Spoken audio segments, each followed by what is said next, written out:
Bu Andijondagi havo ko'rsatkichi juda yomon. Ayniqsa bizga o'xshagan oddiy insonlar uchun. Chunki puli bor insonlar allaqachon o'zi, oila a'zolari, bola chaqalari uchun boshqa davlatlardan sharoit qilib bo'lgan. Biz bo'lsak shu davlatda qolamiz, shu shaharda yashaymiz va mana shu havodan nafas olamiz. Tushunishingiz uchun hozirgi kunda 1 kilometrga 314 mikrogramm PM2,5 zaharli moddalar to'g'ri kelmoqda. Bu degani bir kunda 20-25 ta sigaret chekish bilan teng. Ya'ni tushunyapsiz-a?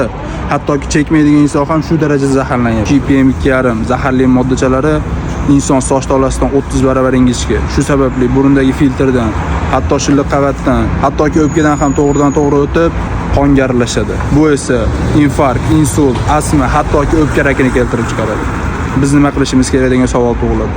Albatta, biz ham qo'limizdan kelgancha bu muammo haqida balandroq gapirishimiz kerak.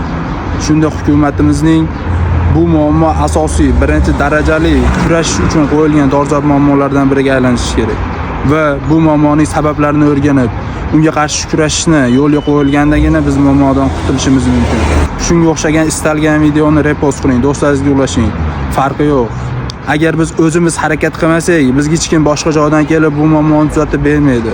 Hayot bizniki, yashash bizniki, bu muammo ham o'zimizniki.